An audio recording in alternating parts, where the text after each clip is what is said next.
Eu sou Marcelo Braunstein e essa é a apresentação sobre o futuro da mediação com o avanço da inteligência artificial, oportunidades e riscos. Ou, como eu costumo chamar essa apresentação, IA e aí? Ou aí, o. Porque vem muita mudança e muita transformação que pode gerar muito conflito para todos os lados. Mas vamos lá. Eu sou da área de TI nos últimos 30 anos e nos últimos 5 eu sou mediador de conflitos, atuando extrajudicialmente e também no Tribunal de Justiça do Rio de Janeiro. Sou engenheiro de formação e tenho um mestrado em administração de empresas. E essa apresentação ela é baseada num evento que eu participei em maio desse ano no Museu do Amanhã da Academia Brasileira de Ciências, que falava exatamente sobre inteligência artificial e as ciências. Como é um tema que eu conheço de longa data, os amigos pediram que eu fizesse uma apresentação, que eu falasse um pouquinho do meu conhecimento nessa área. Então eu vou trazer um pouco de perspectiva da infraestrutura de tecnologia, sem ser chato e muito técnico, e adaptar isso, ver como a gente aplica isso na mediação de conflitos. Bom, a agenda de hoje, então, eu vou falar de conceitos, oportunidades, riscos e como se aplica a IA na mediação nos dias de hoje, em novembro de 2024. Bom, a gente está vivendo num mundo de constantes transformações, avanços na área da transformação digital, uso de nuvens, transformações de negócios, eliminação de papel, um mundo em transformação constante. Então o que a gente conhecia há 30 anos é completamente diferente do que a gente vive hoje. E isso traz oportunidades e desafios. E a gente vai ver isso em detalhe na frente. Mas vamos começar pela definição de inteligência artificial. Intus vem de entre, legere, de ler. Então, é fazer escolhas, discernir, saber escolher uma melhor alternativa para algo. Isso é inteligência. E a inteligência artificial é como a gente estuda e desenvolve algoritmos para implementar essa inteligência, através do reconhecimento de padrões, do aprendizado de máquina, ter uma capacidade de raciocínio em algum momento, e reconhecer padrões visuais, sensoriais, de comportamento. Tudo isso nos torna os conceitos, né, de inteligência artificial como algo bem factível, bem possível. E um conceito que é muito importante, que foi discutido lá no evento, é a questão do tempo. O tempo não é mais linear como a gente conhecia, né, como a gente estava acostumado há 30, 50, 100 mil anos atrás. Uma coisa acontecia, depois outra, depois outra. Hoje está tudo acontecendo ao mesmo tempo, em múltiplas instantes, em metaversos, em situações reais no mundo inteiro. E a gente tem que saber lidar com esse tempo exponencial. Acho que essa é a grande transformação que nós estamos vivendo hoje em dia. Mas de onde vem essa inspiração toda da inteligência artificial, ou de reproduzir comportamentos humanos? Vem muito dos filmes, né? Das ideias dos pensadores em como transformar a nossa vida, seja através de um homem de 6 milhões de dólares com seus membros biônicos, até um Matrix com realidades paralelas, onde você carrega uma fita com novos conhecimentos e novas capacidades para você desempenhar no mundo que também é completamente artificial. E tudo isso instiga as pessoas e a tecnologia e os pensadores, os pesquisadores a avançar em novas funcionalidades. Então o que a gente vê hoje é a dificuldade de discernir o que é uma máquina homem, um homem máquina, com esses avanços que estão sendo feitos. Recomendo a série Black Mirror. São vários capítulos com vários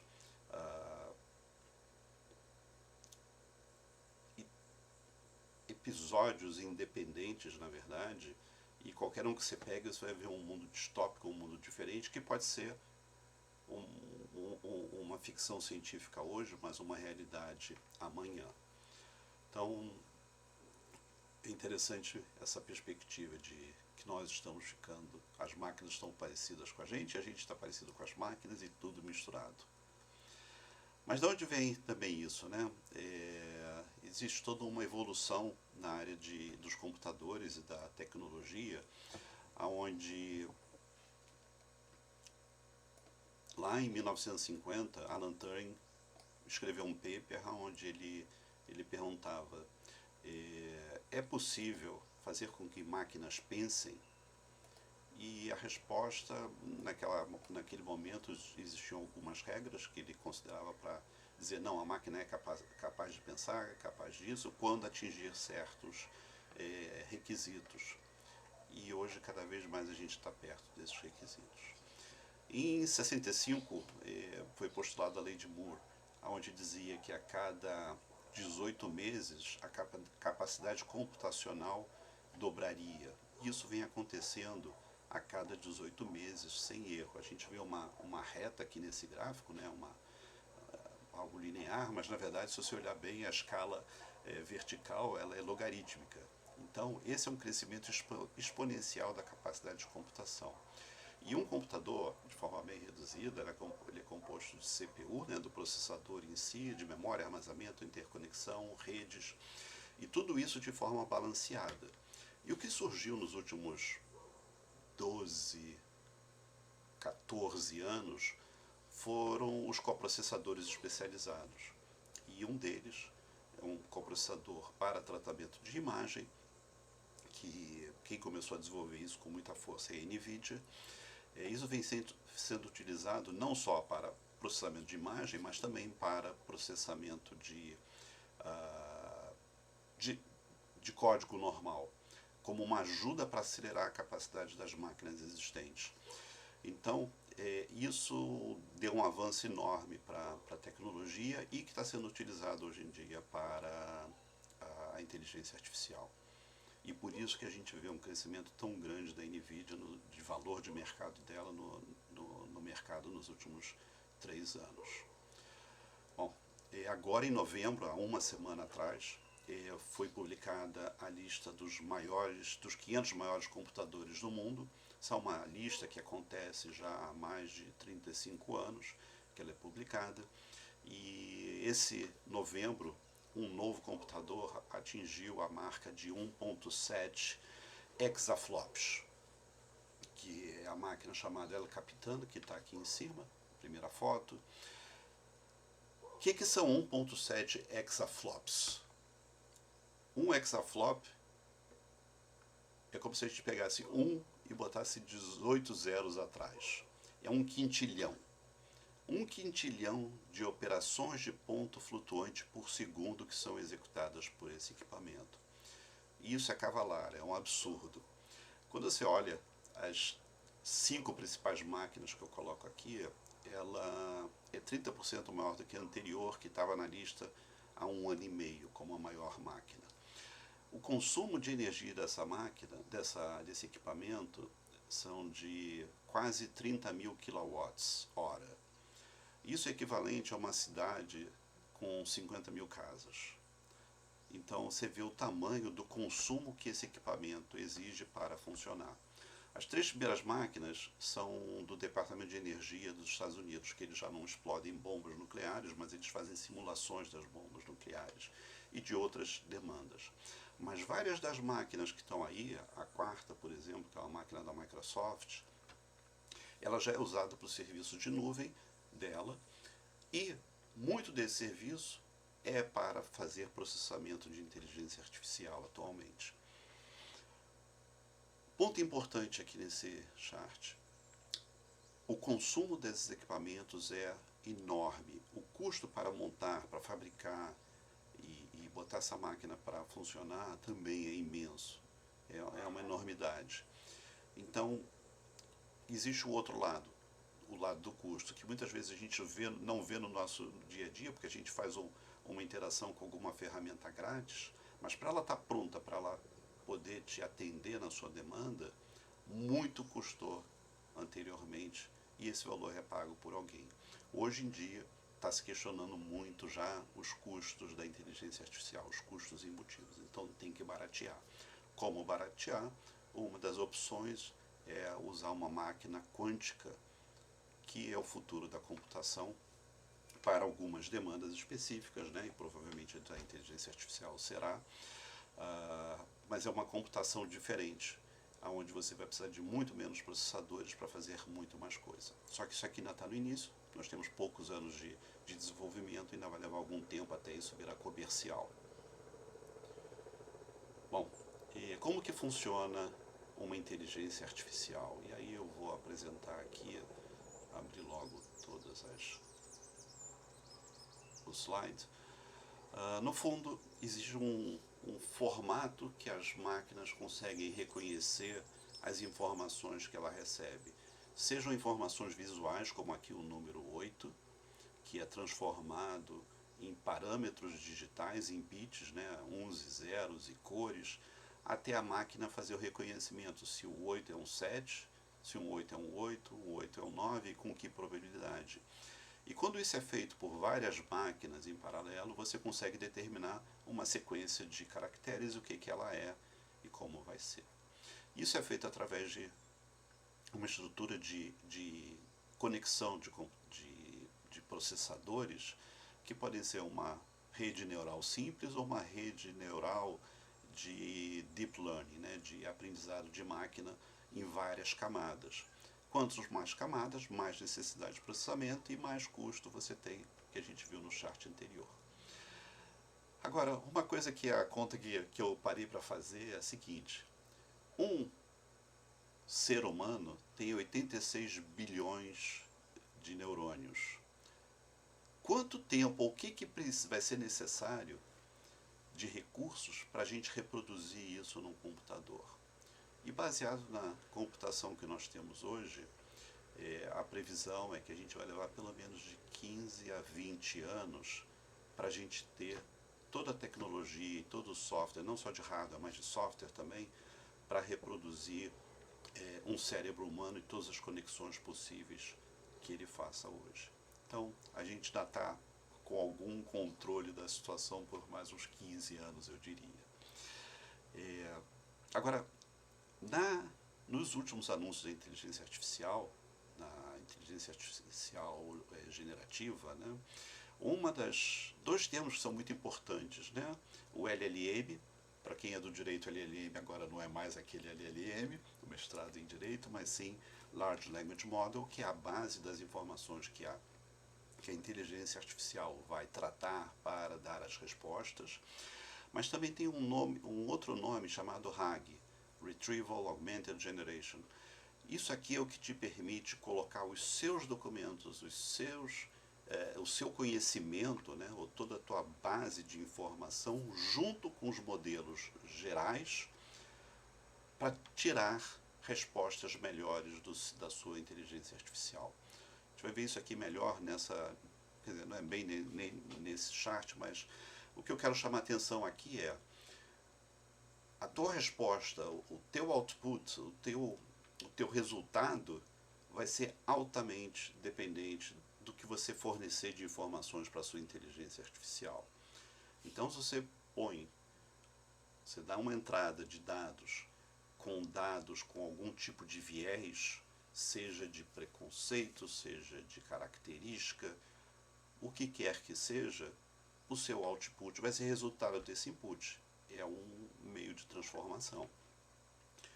Então você tem que ter uma base muito boa para você ter um resultado muito bom.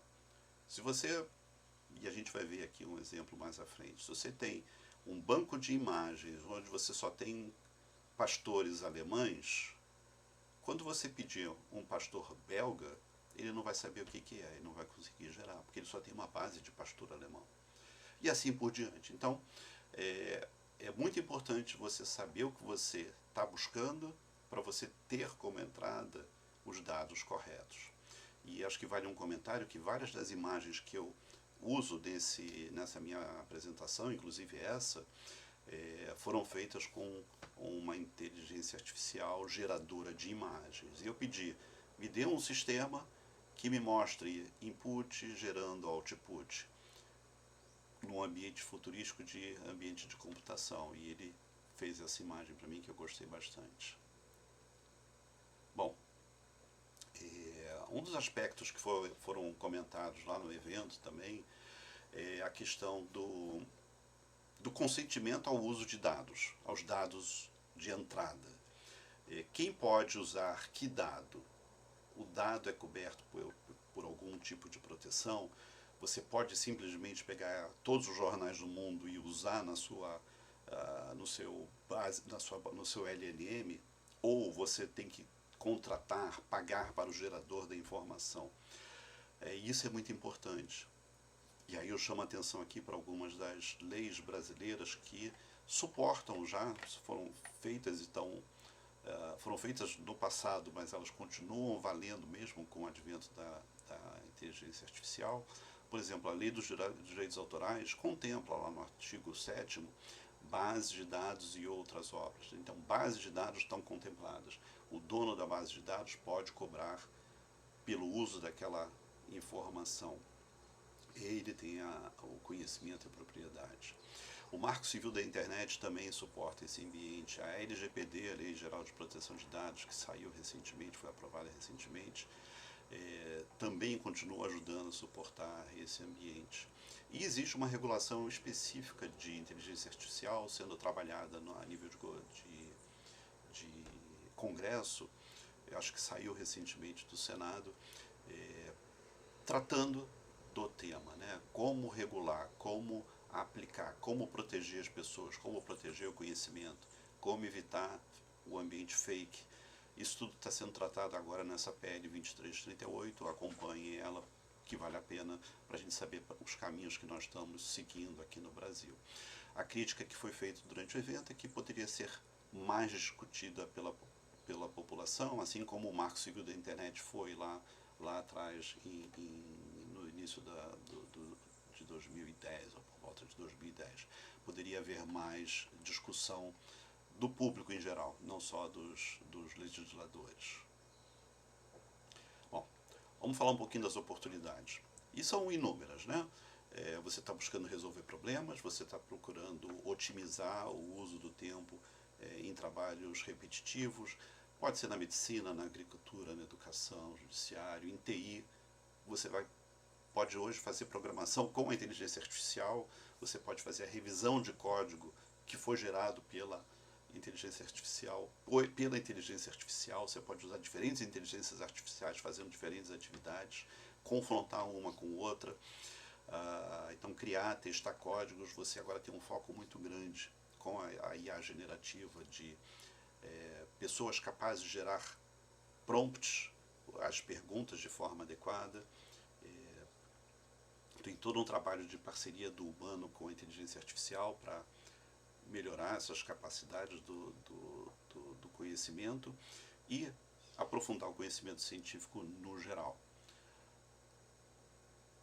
E aqui são alguns exemplos que foram apresentados, eu não vou falar muito deles, eu queria chamar a atenção primeiro para esse chart aqui todo, que é da AB2L, Associação Brasileira de Legal Tech e Lawtechs, que mostra a quantidade de empresas no mundo jurídico que estão no mundo de startups, né, criando novas tecnologias e novas ideias, muitas delas já migrando para a inteligência artificial, e aqui no meio você tem um grupo de equipamentos ou de empresas que trabalham na área de resolução de conflitos, seja conciliação, seja mediação, seja só o ambiente.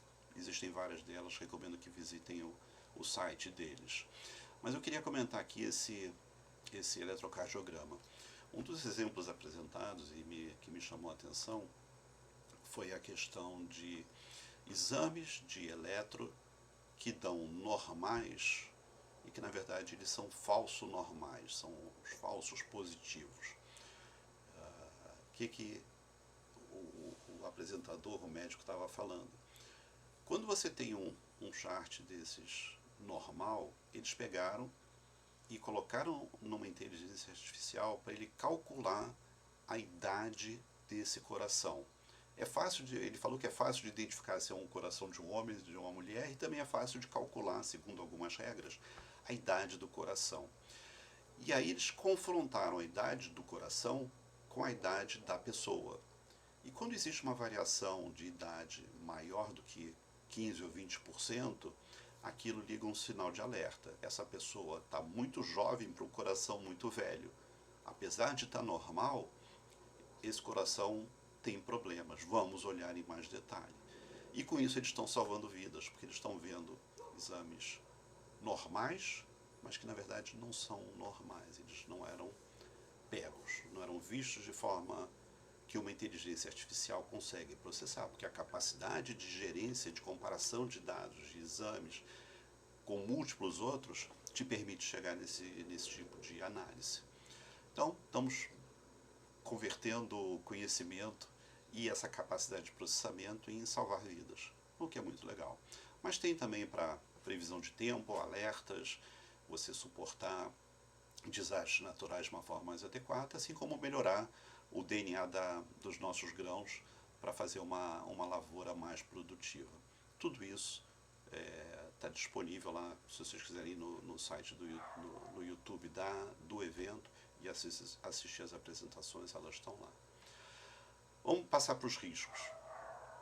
Bom, um dos riscos é o que a gente chama de alucinação. As IAs generativas atuais, elas estão começando a gerar respostas que não existem, que não têm uma base. Por quê? Porque ela quer dar uma resposta baseada no que ela aprendeu. E isso é uma grande discussão que existe hoje. Como evitar a alucinação ou como obter o reasoning, né? A fundamentação da conclusão que ela chegou.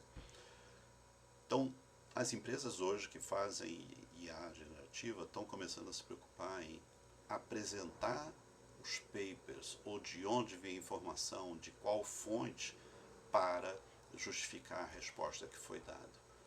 Essa é uma forma de validação de que o que está sendo dito é verdadeiro. Existe a questão das fake news, da exclusão digital, de como regular esse ambiente todo. Regular o ambiente eu já falei anteriormente, mas e as fake news? Como que eu posso ter certeza que aquela pessoa disse exatamente aquilo? No ambiente onde você tem recursos para criar um discurso e colocar uma voz em uma outra pessoa, as fake news estão aí para difundir nas redes sociais informações falsas. Então é uma preocupação de como garantir que esteja claro para quem está assistindo um vídeo, assistindo uma apresentação, que aquilo é verdadeiro ou não é verdadeiro, é a pessoa realmente ou não é. É uma discussão grande que levaria horas aqui para a gente debater. Existe uma questão de concentração de poder. Quem tem capacidade de fazer aqueles LLMs funcionarem? Só empresas com muito financiamento, com muito poder de bala de computação, acesso à computação em massa. Então são poucas empresas, elas estão competindo por esse mercado e vamos ver quem vai chegar na frente. Mas isso tem impacto na força de trabalho, os trabalhos estão se transformando, muitos trabalhos estão sendo feitos com o apoio da inteligência artificial generativa e isso pode acabar diminuindo o número de empregos ou transformando empregos, na verdade. Essa é a grande questão, como transformar os empregos atuais e quais serão os empregos no futuro, estar atento a isso. Existe a questão dos impactos sociais, existem os vulneráveis digitais, pessoas com menos capacidade de educação, que tiveram menores níveis de educação, ou pessoas que já nasceram nesse mundo digital, mas não entendem muito mais além do que é aquele ambientezinho, e os idosos que têm muita dificuldade, a gente percebe isso com a tecnologia, e ficam vulneráveis a fraudes. Além de falar de impactos ambientais, aquela questão do consumo de energia num supercomputador desses é fundamental para não aumentar a temperatura do mundo. Quem está fazendo IA generativa hoje em dia são essas empresas aqui, a OpenAI, Microsoft, Google, Amazon, Apple e algumas outras, né? A primeira que lançou uma IA generativa foi a OpenAI, depois ela fez parceria com a Microsoft, e elas estão competindo e trabalhando em conjunto em vários dos casos. Então a gente tem já o GPT-4, o DALL-E para imagem, Gemini da Google com DeepMind, todo o ambiente deles de análise de inteligência artificial. E cada vez mais a gente vai avançando para soluções específicas de cada uma dessas empresas e até outras, como a Anthropic, a própria Adobe fazendo gráficos com uma base de conhecimento imensa para gerar imagens. Então, temos aqui todo tipo de IA para cada uma das necessidades que alguém venha a ter. E essas são as grandes empresas, mas elas abrem seus ambientes para que empresas menores criem soluções específicas ou de nicho para os usuários em geral. Eu pedi para uma dessas soluções de IA que me gerasse uma imagem de um ambiente de mediação, onde o mediador seria um robô. E ele me deu essa imagem. Eu achei ela pouco diversificada. E aí eu pedi, não, faz um ambiente mais inclusivo. Gere uma outra imagem com janelas abertas numa mesa onde várias partes, vários medianos estão presentes. E ele me gerou essa com pessoas brancas, negras, deficientes, velhos, jovens, homens, mulheres, e ficou bem melhor. Então, é um trabalho de refinamento, de pedidos, de fazer prompts e recebê-los de volta. Isso hoje você faz com muita facilidade em qualquer uma dessas ferramentas. E numa mediação você pode pegar e fazer os prompts, as perguntas, para te assessorar, você mediador, na avaliação de opções. Isso se você tiver um tempo entre uma sessão e outra, ou numa parada, para buscar alternativas a uma questão. Isso você pode usar como um assessor, isso é muito fácil de usar isso como um assessor hoje em dia. Agora, eu vislumbro que no futuro, esse mediador, robô, esse mediador, inteligência artificial, ele pode tomar diferentes papéis na mediação, assumindo que ele vai ser o mediador. Ele, em algum momento ele pode ser mediador, trocando um sinal. Ele pode vir a ser um conciliador. Ele pode também, trocando esse sinal, ele pode vir a ser um árbitro e tomar decisões, ter um papel diferente baseado em toda uma jurisprudência anterior, ou ele pode ser até um juiz e tomar uma decisão como um juiz tomaria de uma determinada vara ou de outra, dependendo do objeto da questão. Então é um mundo que está se transformando, né? E avançando, e a gente tem que estar preparado, porque eu realmente acredito que talvez daqui a 15, 20 anos a gente tenha um robô percebendo todos os sentimentos, a questão não verbal, a verbal, e atuando como tal. Eu, logo que saiu o chat GPT, eu peguei e fiz um pedido, isso no chat GPT 3 ainda, né? Eu falei, faça um discurso de abertura de uma sessão de mediação. E ele fez esse troço perfeitamente.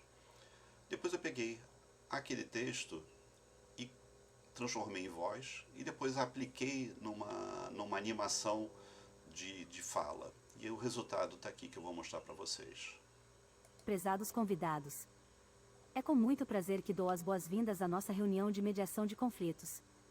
Estamos aqui hoje para tratar de um assunto importante e delicado, e esperamos que a nossa discussão possa levar a uma solução satisfatória para todas as partes envolvidas.